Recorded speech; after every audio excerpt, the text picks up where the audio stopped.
Hello everyone, आज का topic बहुत ज़्यादा यूज़फुल है। ये 11 के लिए, क्लास 12 के लिए, नीट और जेई के लिए बहुत इम्पॉर्टेंट है, क्योंकि आज कुछ बेसिक मुद्दे पे बात किया जाएगा। एक बेसिक टर्म्स के बारे में बात किया जाएगा जो बहुत इम्पॉर्टेंट है, जो आपको आगे काफ़ी सारे चैप्टर्स में भी आते रहेंगे। ठीक है, तो चैप्टर और टॉपिक का नाम है method to express concentration terms. Basically हम लोग आज कुछ टर्म्स के ऊपर डिस्कस करेंगे जो एक कॉन्सेंट्रेटेड सॉल्यूशन को डिफाइन करता है। ठीक है, तो वो टर्म्स क्या क्या हैं, पहले वो टर्म्स देख लेते हैं।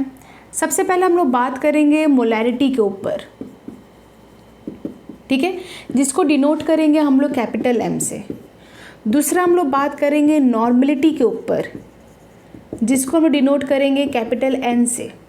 तीसरा हम लोग बात करेंगे फॉर्मेलिटी के ऊपर, जिसको हम डिनोट करेंगे एफ से। नेक्स्ट हम लोग बात करेंगे मोलैलिटी के ऊपर, जिसको हम डिनोट करेंगे स्मॉल एम से। एंड लास्ट हम लोग बात करेंगे मोल फ्रैक्शन। ठीक है, तो आज की वीडियो में इतना ही डिस्कशन होगा जो एक्स से डिनोट किया जाता है।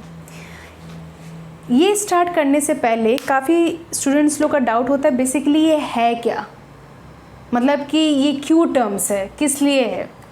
ठीक है, सिंपली जो एक सॉल्यूशन तैयार होता है, फॉर एग्ज़ाम्पल मैं आप लोगों के लिए एक एक्सपेरिमेंट भी लाई हूँ, मतलब ताकि कुछ क्लियर हो जाए। तो आप देख सकते हो कि ग्लास में पानी है। ठीक है, बेसिकली मैंने पानी थोड़ा ज़्यादा लिया है ताकि वीडियो में दिखे। वैसे जितने भी टर्म्स है वो कुछ ml और 1000 ग्राम में ही बात किए गए हैं। तो यहाँ पे आप देख सकते हो कि इस ग्लास में पानी है। इस ग्लास में अगर हम लोग 1 टीस्पून अगर हम लोग सॉल्ट डाल दिए, ठीक है, अब ये क्या हो गया, जब हम इसको डिज़ोल्व कर दिए, अब ये क्या हो गया, ये सॉल्यूशन हो गया। ठीक है, पहले एक प्योर सॉल्वेंट था बट अब एक सॉल्यूशन हो गया। ठीक है, इसका एक टेस्ट आ चुका होगा।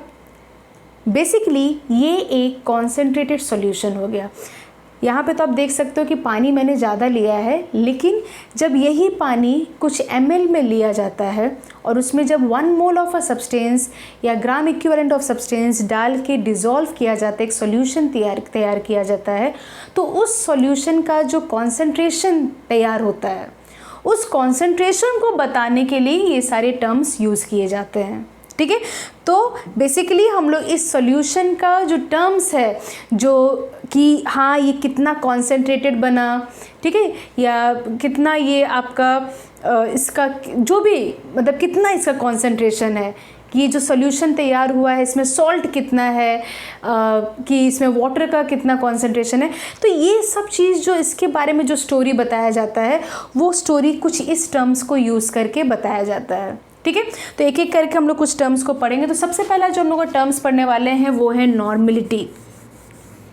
ठीक है, तो नॉर्मलिटी क्या है, इसके डेफिनेशन क्या है, सब धीरे धीरे आहिस्ते आहिस्ते हम लोग पढ़ेंगे ताकि ये पार्ट बहुत क्लियर, अच्छा से क्लियर हो जाए, क्योंकि ये पार्ट एग्ज़ाम में और वैसे भी बहुत इंपॉर्टेंट है पूरे फिजिकल केमिस्ट्री वर्ल्ड में। तो what is molarity? When 1 mole of substance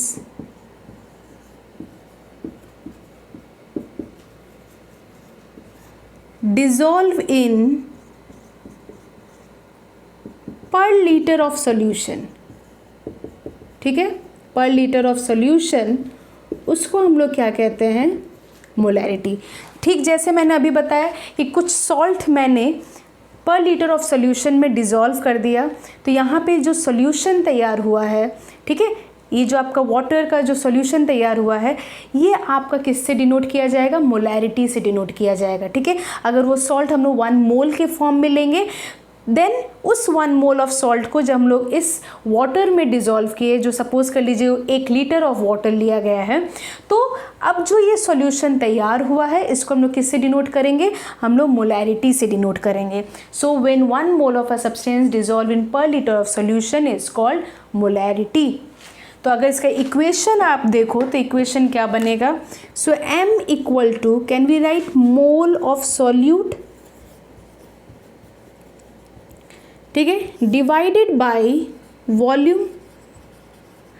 अगर लीटर में है तो ये आपका फॉर्मूला है, और अगर आपका यही ml में आप ले रहे हो तो मोल of solute into 1000 by volume.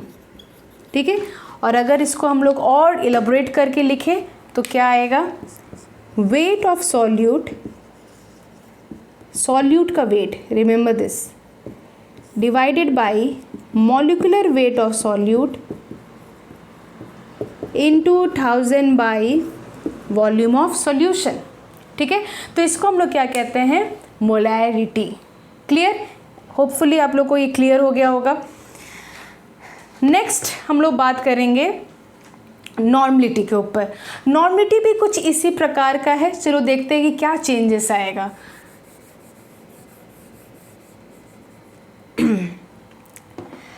Normality में आप देखोगे मोलैरिटी में जहाँ 1 मोल ले रहे थे, नॉर्मलिटी में हम लोग 1 ग्राम इक्विवेलेंट लेंगे। ठीक है, 1 ग्राम इक्विवेलेंट और सब कुछ सेम है।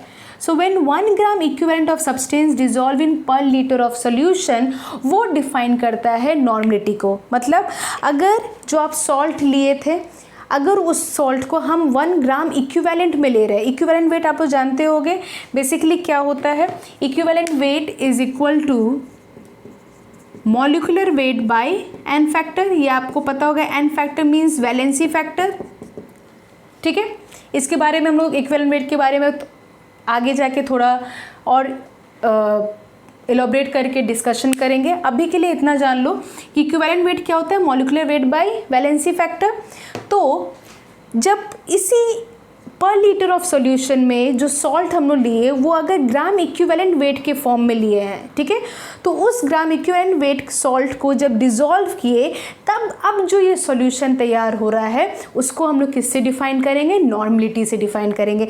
सिंपली आप लोगों का मेजरिंग का चेंजेस है। जब 1 मोल में मेज़र कर रहे थे तो वो मोलैरिटी बता रहा था, और जब वो ग्राम इक्विवेलेंट में मेज़र कर रहे हैं तो वो आपका नॉर्मलिटी बता रहा है। फॉर्मूला में क्या चेंजेस आप देखोगे, बेसिकली आपका gram equivalent weight of solute यहाँ पे होगा,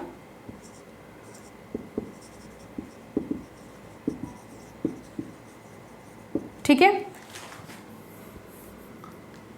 ग्राम equivalent weight of solute into 1000। Same चीज़ है, जब आप लीटर में लिखोगे नॉर्मलिटी को तो आप का फॉर्मूला क्या होगा, ग्राम equivalent weight of a solute divide by volume in litre. अगर वही चीज़ ml में लिखना है तो आप सिंपली इनटू 1000 कर दोगे, और ये फॉर्मूला क्या हो जाएगा, just molecular weight divided by valency factor. तो ये क्या बन गया, ये आपका बन गया इक्विवेलेंट वेट। तो इसके जगह पे हम लोग ये लिख सकते हैं इक्विवेलेंट वेट। ठीक है, तो ये आपका क्या फॉर्मूला बन गया, नॉर्मलिटी, और इसी फॉर्मूला से बेसिकली ज़्यादा क्वेश्चंस आते हैं। So this is one is important. Clear. Next आता है relation between normality and molarity. अगर आप ध्यान से देखोगे तो इक्विवेलेंट वेट की जगह पे हम लोग ये भी लिख सकते थे ना, जो अभी मैंने लिखा था इसके पहले, molecular weight by N factor या वैलेंसी फैक्टर। तो अगर आप ध्यान दो कि ये वाला पार्ट, सिर्फ ये वाला पार्ट, ये मोलैरिटी बन रहा है, weight divide by molecular weight into 1000 by V. तो वी कैन से, और ये एन एफ कहाँ चला जाएगा, ये इधर चला जाएगा मल्टीप्लाई होके। ठीक है, तो आप क्या देख रहे हो कि नॉर्मलिटी का कुछ फॉर्मूला मोलैरिटी के साथ कुछ ऐसा तैयार हो रहा है, which is molarity into n factor। ठीक है, which is molarity into n factor। तो ये another very important part, relation between molarity and normality। ठीक है, ये relation जो है ना यूज इलेक्ट्रोकेमिस्ट्री में फिर से आएगा, ठीक है, लेकिन एक डिफरेंट टर्म्स के साथ आएंगे, तो इसको याद रखना बहुत ज़रूरी है। ठीक है, तो this is the relation between normality and molarity and sudden formula of a normality and molarity. अब हम लोग बात करेंगे मोलैलिटी के ऊपर। ठीक है, तो मोलैलिटी क्या होता है? अभी तक हम लोगों ने जो भी चीज़ डिज़ोल्व किया है वो लीटर ऑफ सॉल्यूशन में, मतलब एक वॉल्यूम ऑफ सॉल्यूशन में। अब इन केस ऑफ मोलैलिटी हम लोग उसी चीज़ को डिज़ोल्व करेंगे मास ऑफ अ सॉल्वेंट में, मतलब सॉल्वेंट को लेंगे लेकिन किस में मेज़र कर रहे हैं हम लोग उसको? मास में मेज़र कर रहे हैं। Clear? Okay, so finally molality क्या होता है? When 1 mole of substance dissolve in 1000 gram of solvent, ठीक है, या पर केजी ऑफ सॉल्वेंट। तो बेसिकली फॉर्मूला क्या बनेगा? Mole of substance divided by weight of solvent, ठीक है। केजी में रहा तो ये, और अगर ग्राम में है तो आपका फॉर्मूला क्या हो जाएगा? Weight of a solute divided by molecular weight of solute into 1000 bye solvent, mass of a solvent, ठीक है, mass of a solvent. Clear? किसी किसी क्वेश्चन में ना मास ऑफ अ सॉल्वेंट नहीं दिया रहेगा। क्या दिया रहेगा? वो लोग क्या दिए रहेंगे? वेट ऑफ सॉल्यूशन दिए रहेंगे आपको, और वेट ऑफ सॉल्यूट। तो ये दोनों का अगर आप माइनस कर दोगे, ठीक है, ये दोनों को अगर आप माइनस कर दोगे तो आपको क्या मिल जाएगा? Weight of solution minus weight of a solute, तो आपको क्या मिल जाएगा? Mass of a solvent. Clear? तो कुछ इस प्रकार का क्वेश्चन जो है मोलैलिटी के ऊपर आता है। नेक्स्ट हम लोग बात करते हैं, आप लोग यहाँ उससे पहले देख लो, यहाँ पे ध्यान दो कि यहाँ पे मैंने वॉल्यूम नहीं लिया है, ठीक है, हम लोग यहाँ पे क्या लिए हैं? 1000 ग्राम ऑफ अ सॉल्वेंट मास में लिए हैं। तो बेसिकली अगर देखा जाए, एक क्वेश्चन आता है कि टेम्परेचर चेंज करने से कौन सा कॉन्सेंट्रेशन टर्म्स में चेंजेस आएगा? तो उसका आंसर क्या है कि टेम्परेचर चेंज करने से मोलैरिटी एंड नॉर्मलिटी में चेंजेस आएगा, मोलैलिटी एंड मोल फ्रैक्शन में कोई भी चेंजेस नहीं आने वाले। क्यों? क्योंकि टेम्परेचर चेंजेस होने के कारण वॉल्यूम में चेंजेस आता है, ठीक है, और वो वॉल्यूम जो है इनडायरेक्टली चेंज कर देगा नॉर्मलिटी और मोलैरिटी में। बट यहाँ पे आप देख रहे हो कि मास लिया गया है, सॉल्वेंट का मासेस में बात हुए हैं, तो इसीलिए टेम्परेचर चेंज होने के कारण कोई भी चेंजेस इसमें मोलैलिटी एंड मोल फ्रैक्शन में कोई भी चेंजेस नहीं आएगा, ठीक है। नेक्स्ट हम लोग बात करते हैं मोल फ्रैक्शन का। What is mole fraction? Simply अगर वर्ड आपको दिख रहा है कि मोल का फ्रैक्शन, ठीक है, समथिंग इन अ मोल जो आपके फ्रैक्शन के फॉर्म में, तो can we write mole fraction. Suppose करो कि एक जार है, उसमें A एंड B है, या आप यही ग्लास ऑफ वाटर ले लीजिए, इसमें सॉल्ट है, इसमें वाटर है। तो अगर हमको मोल ऑफ सॉल्ट निकालना है, ठीक है, suppose A is the salt and B is the water, तो अगर मोल फ्रैक्शन ऑफ A निकालना है तो can we write mole of A divided by total mole, and अगर हमको मोल ऑफ B निकालना है तो we will write mole of B divided by total mole, ठीक है। और अगर इस दोनों को प्लस कर दिया जाए तो आपको दिखेगा कि this mole fraction of A plus mole fraction of B will be 1, ठीक है। तो अगर आपको एक का मोल फ्रैक्शन पता है तो आपको दूसरे का भी मोल फ्रैक्शन मिल जाएगा, जस्ट 1 से माइनस कर दो। क्लियर? तो यहाँ पे आप देख रहे हो कि मोल फ्रैक्शन में कोई भी वॉल्यूम कुछ भी चीज़ इंक्लूड नहीं है, that is why mole fraction भी इंडिपेंडेंट है टेम्परेचर से। तो ultimately molality and mole fraction both does not depend on temperature.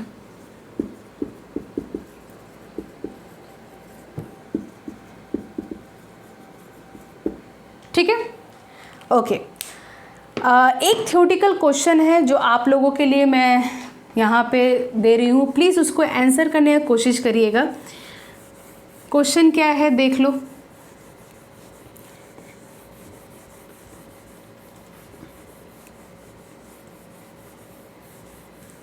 Question कुछ इस प्रकार का है, 1 molar solution is more concentrated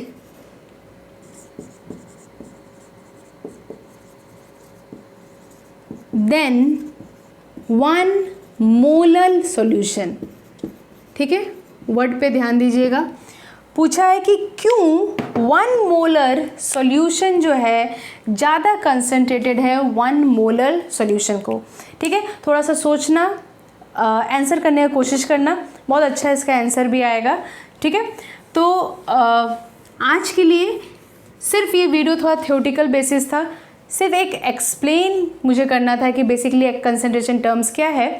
इसी कंसंट्रेशन टर्म्स में हम लोग नेक्स्ट वीडियो पे काफ़ी सारे क्वेश्चंस बनाने वाले हैं। ठीक है, ठीक है, तो आज के लिए इतना ही काफ़ी है। पढ़ो इसको, प्रीवियस वीडियो को भी जाओ, उसको चेक करो। किसी को भी बेसिक टर्म्स में जो भी तकलीफ़ है, इस चैप्टर को स्ट्रॉन्ग बनाना बहुत इंपॉर्टेंट है, क्योंकि आगे आप देखोगे इस चैप्टर आता रहेगा। ठीक है, फिजिकल टर्म्स में, फिजिकल केमिस्ट्री वर्ल्ड में इस चैप्टर का बहुत यूजेस है। तो आज के लिए इतना ही। Till then, bye, take care.